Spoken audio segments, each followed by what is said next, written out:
be reading the story of Ferdinand by Monroe Lee.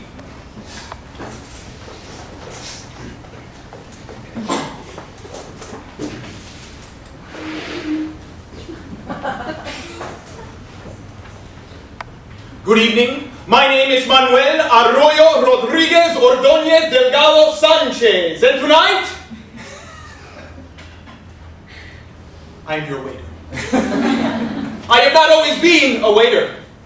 I have spent all of my life since I was just a little boy studying, training, not to be a waiter, but to fight the bulls in Madrid. I have fought over 1,000 bulls. I used to be the greatest bullfighter in all of Spain. But my story is not that of the greatest bullfighter in all of Spain, no. This is the story of Ferdinand.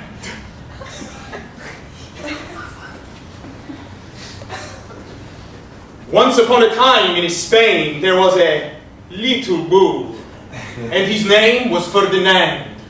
All of the other little bulls he lived with would run and jump and butt their heads together, but not Ferdinand. He liked to just sit quietly and smell the flowers. He had a favorite spot in the pasture under a cork tree. It was his favorite tree, and he would sit in its shade all day and smell the flowers.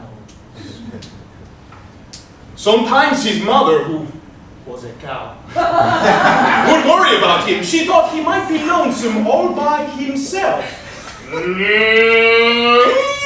don't you run and play with the other little bulls and skip about your hay? She would say. But Ferdinand would shake his head. No,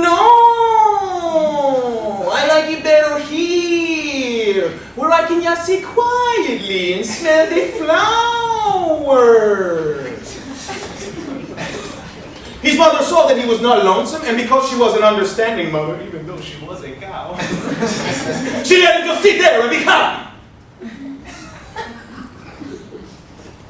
As the years went by, Ferdinand grew, and grew, and grew, until he was very big and very strong.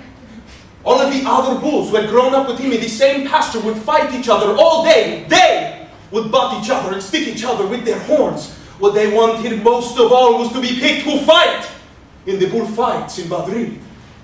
But not Ferdinand. He still liked to just sit quietly under a cork tree and smell the flowers. One day, 5 men came in very funny hats to pick the biggest, fastest, roughest bull of them all to fight in the bullfights in Madrid. All of the other bulls would run around, butting and snorting and leaping and jumping and sticking their horns in each other, so the men would think that they were fierce and pick them to fight. Ferdinand knew that they wouldn't pick him, and he didn't care. So he went out to his favorite cork tree to sit down. He didn't look where he was sitting, and instead of sitting in a nice cool shade in the grass, he sat on a bumblebee. If you were a bumblebee and a bull sat on you, what would you do? Yes. You would sting him, and that is just what this bee did to Ferdinand. Yow! Did it hurt? Ferdinand jumped with a snort. He started butting and pawing the ground as if he were crazy. The 5 men saw him, and they all shouted with joy, "Here is the largest, fiercest bull of them all! Just the one for the bullfight in Madrid!" So they took him away in a cart for the bullfight day. What a day it was. Flags were flying, the bands were playing, and all of the lovely ladies had the flowers in their hair. There was a parade into the bull ring. Bum, bum, bum, bum, bum, bum, bum, bum. First came the banderillos with long, sharp pins to stick them in the bull and make him mad. Bum, ba, ba, bum, ba, ba, bum, bum, bum, ba, bum. Next came the picadores who rode skinny horses with the long spears to stick them in the bull and make him madder. Bum, ba, ba, bum, ba, ba, bum, bum, bum, ba, bum. Ba, ba, bum, ba, ba, bum. Ba, ba, bum, bum, bum, bum, bum, bum, bum, bum, bum, bum.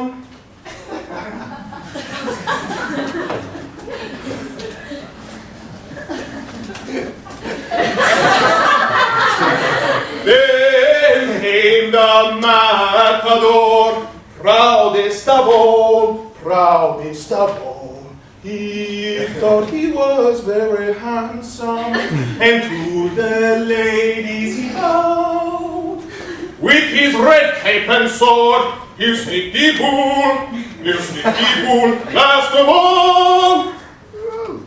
And then came the bull. And you know who that was, don't you? Yes, Ferdinand. They called him Ferdinand the Fierce. And the banderillos were afraid of him. And the picadores were afraid of him. And the matador was scared stiff. Ferdinand ran into the middle of the bull ring and they all shouted with joy because they thought he was going to fight fierce and butt and stick his horns around.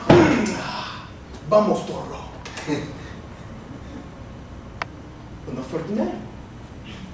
When he got into the middle of the ring, he just sat down quietly. And he smelled the flowers in all the lovely ladies' hair. Vamos, toro.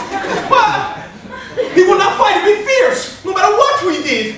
And the banderillos were mad, and the picadores were mad, and the matador was so mad that he cried. Because he could not show up with his cape and his sword.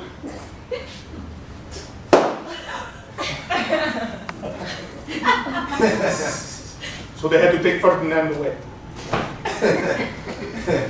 And for all I know, he's still sitting there, just quietly under his favorite coat tree, smelling the flowers. He is very happy.